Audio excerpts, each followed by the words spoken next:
Halo teman-teman semua, kami dari kelompok 2 akan mempresentasikan tentang pemulihan hukum bisnis pasca pandemi COVID-19. Baiklah, saya akan memperkenalkan diri saya terlebih dahulu. Perkenalkan, nama saya Etikus Hendang dengan NIM 202012008. Perkenalkan, nama saya Kristina Marisa Fimosa, NIM 2020-12012. Perkenalkan, nama saya Kalista Angelika Bernama Abu dengan NIM 2020-12023. Perkenalkan, nama saya Yuliana Makai dengan NIM 2020-12033. Pandemi COVID-19 yang melanda Indonesia 1 tahun terakhir sangat berdampak serius pada berbagai bidang kehidupan seperti perekonomian, sosial, kesehatan, dan pendidikan, terutama di sektor keberlangsungan dunia usaha di Indonesia. Seperti yang kita ketahui, banyak kegiatan perekonomian terhenti di seluruh dunia, dan dampak ini sangat terasa di Indonesia, baik pada perusahaan besar maupun perusahaan rintisan. Berdasarkan laporan Badan Pusat Statistik atau BPS, pada bulan Agustus 2020 disebutkan bahwa pertumbuhan perekonomian Indonesia pada kuartal 2 2020 mengalami minus sebesar 5,32%. Sebelumnya, pada kuartal 1 mengatakan bahwa pertumbuhan ekonomi hanya tumbuh sebesar 2,97%, di mana ini menunjukkan pertumbuhan ekonomi Indonesia mengalami penurunan yang begitu besar. Banyak sektor usaha yang terdampak langsung akibat pandemi ini, yaitu usaha bagian pariwisata, perhotelan, transportasi, manufaktur, dan sektor usaha lainnya, di mana kegiatan dari sektor-sektor tersebut sangat bergantung pada pergerakan bebas manusia. Para pelaku usaha baik sebagai supplier, penyedia jasa, pemberi jasa, distributor, dan konsumen mengalami situasi yang kurang kondusif pada masa pandemi COVID-19. Dunia usaha yang selalu bergerak dinamis membuat para pelaku usaha harus mencari terobosan-terobosan baru dalam mengembangkan usahanya. Hal ini sangat berdampak pada mereka, para pelaku usaha mikro, kecil, dan menengah. UMKM menjadi perhatian utama yang tercermin dari alokasi anggaran program pemulihan ekonomi nasional.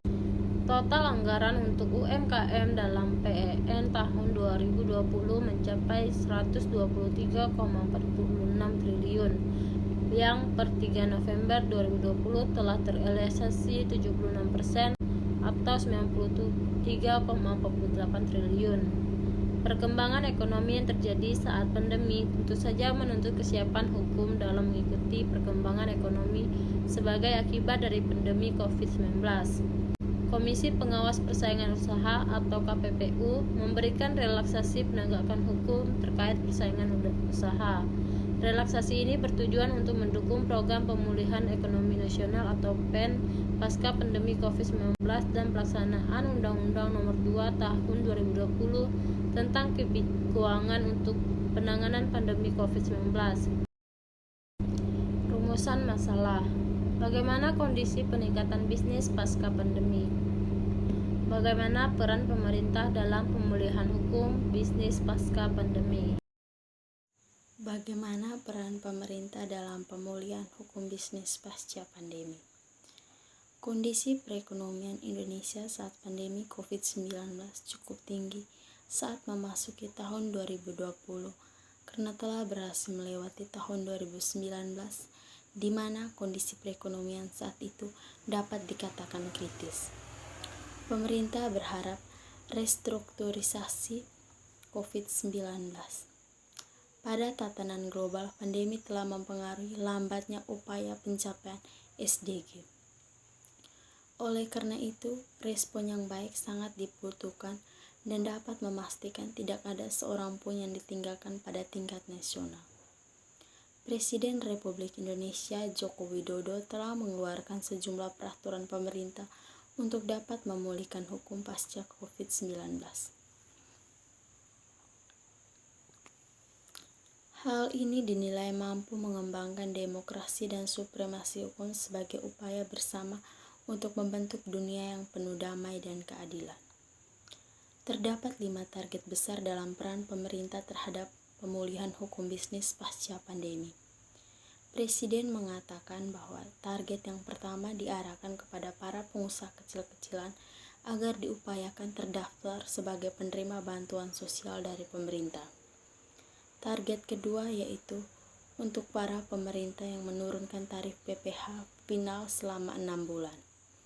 Target ketiga yaitu relaksasi dan restrukturisasi. Bagian dari target keempat adalah menyiapkan bantuan modal kerja secara darurat untuk para pelaku bisnis yang merasa dampak COVID-19. Dan target yang kelima yaitu pemerintah akan bertindak sebagai penyangga dalam pemulihan. Ini fokus utamanya yaitu pemulihan dan konsolidasi usaha atau bisnis setelah pandemi COVID-19. Pemerintah telah melakukan berbagai upaya yang strategis dalam meningkatkan kembali berbagai hukum bisnis agar bisa membangkitkan kembali hukum bisnis setelah pandemi. Pemerintah berharap bahwa dibutuhkan kerja keras dan kerja cerdas serta antisipatif dalam mengelola dan kembali menyehatkan hukum bisnis negara ini dalam proses yang bertahap. Dalam hukum bisnis ini diyakini bahwa pemulihan hukum bisnis di Indonesia didorong oleh menguatnya persepsi dan ekspektasi ke depannya. Sementara itu, ekspektasi konsumen terhadap kondisi bisnis berdasarkan hukum akan meningkat ke depannya. Sekarang ini, semua pelaku bisnis sedang dalam periode survival. Banyak dari kita mengatakan bahwa bisnis dalam pandemi ini hanyalah sementara. Menurut pemerintah, memprediksi disrupsi ini telah menghasilkan berbagai kebiasaan-kebiasaan baru yang bertahan. Kontraksi dan perlambatan perekonomian salah satunya menurunkan transaksi beragam pada bisnis. Bagaimana kondisi bisnis pasca pandemi? Perkembangan bisnis semasa pandemi sangat beragam. Berdasarkan data riset yang disebarkan oleh UMKM menyimpulkan, sektor yang paling dominan mengisi riset tersebut ialah subsektor fashion 14,6%, dan kuliner 14,3% dengan 16 subsektor lainnya. Dari data tersebut, 8% dari responden mengaku mengalami penambahan omset yang ternyata berasal dari subsektor games dan animasi. Hal ini dapat diindikasikan dengan peningkatan permintaan konsumen selama work from home yang cenderung melakukan kegiatan seperti bermain games dan menonton. Social distancing juga mempengaruhi banyaknya industri terutama fashion yang mengalami kehilangan pemasukan yang besar di level sekitar 100-300 juta. Sebagian besar pelaku ekonomi kreatif cenderung tidak mencoba proyek baru yang berisiko. Pelaku ekonomi kreatif lebih senang untuk menanggapi strategi kompetitor dibandingkan strategi lainnya. Banyak startup yang mulai menjual produk yang berbeda dari industri dengan menyesuaikan dengan kebutuhan situasi pandemi. Banyak cara yang dilakukan agar cash flow tetap terjaga. Membangun bisnis baru atau startup memiliki 2 kata kunci, yakni temporary and extreme uncertainty. Sebagai contoh dari pengembangan bisnis di era pandemi yaitu bisnis industri kuliner, 90% pelaku industri kuliner sudah sangat matang dalam cara memasak dan menciptakan resep, namun kurang dalam pengetahuan untuk bertahan dan bertumbuh dalam bisnis. Salah satu hal yang perlu diperhatikan dalam menciptakan keunggulan kompetitif untuk pelaku industri kuliner ialah database building and management.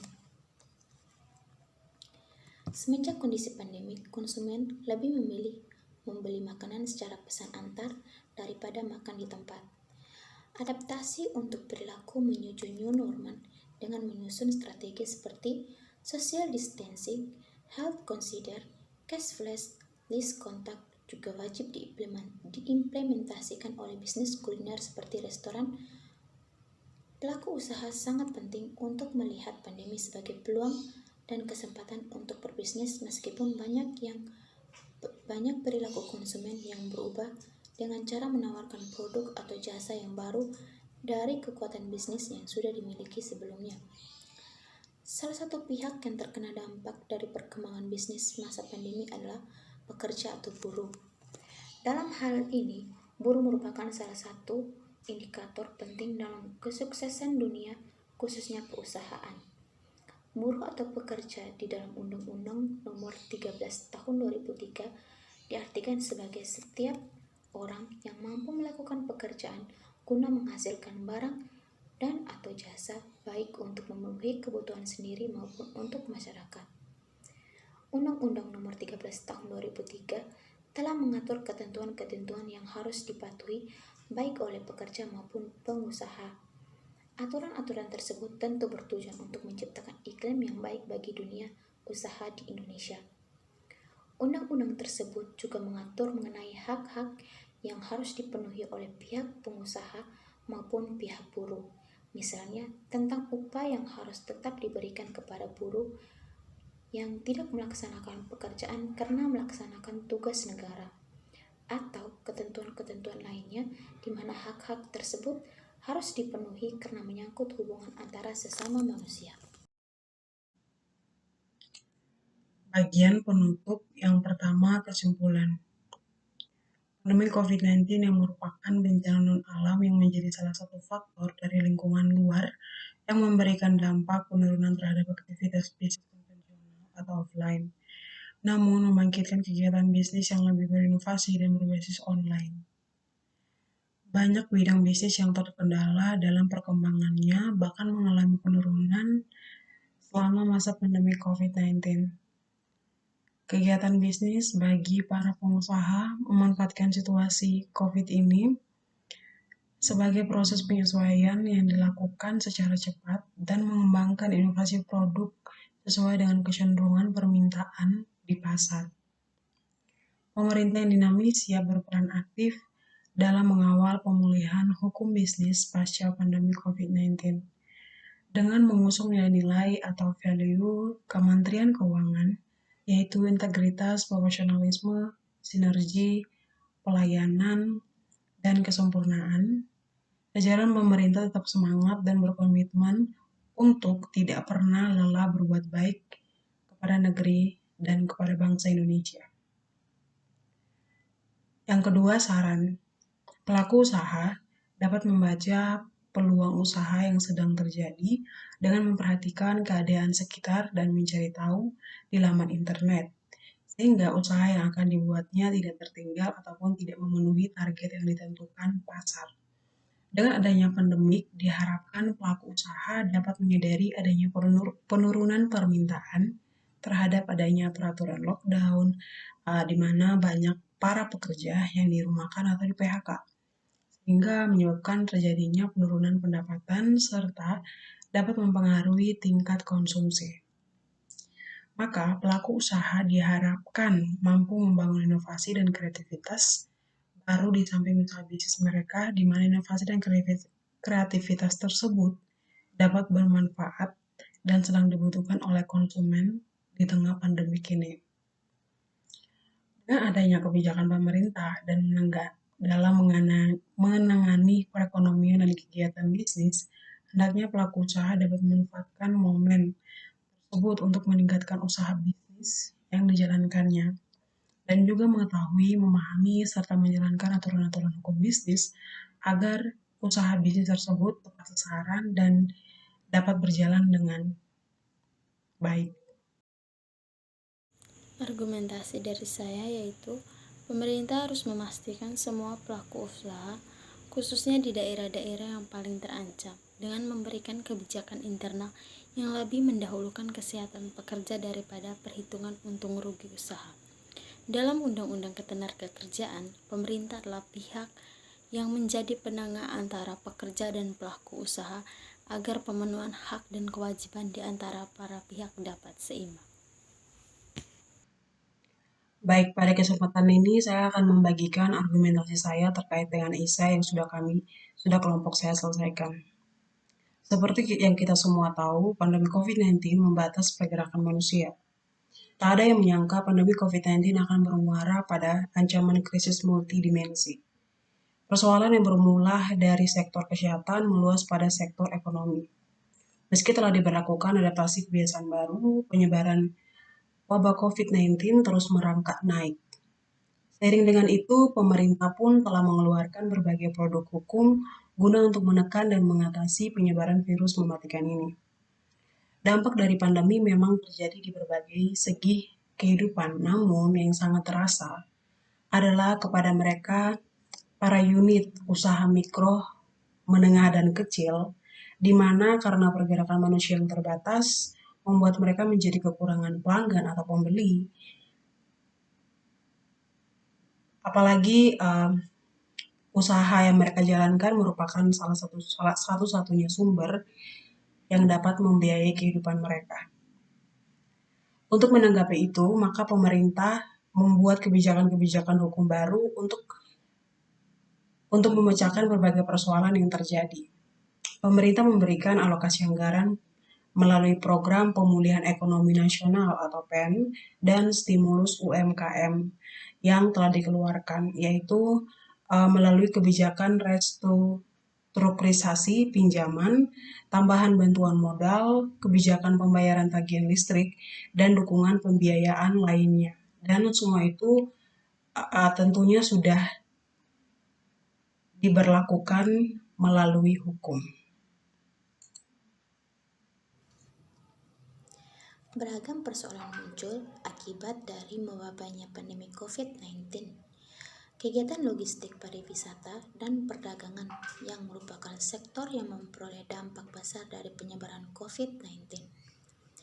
Karena adanya larangan dari pemerintah, yaitu larangan pemerintah supaya masyarakat tidak melakukan perjalanan ke luar negeri dan penutupan beberapa sektor pariwisata akibat dari kurangnya wisatawan mancanegara agar dalam memutuskan rantai penyebaran COVID-19.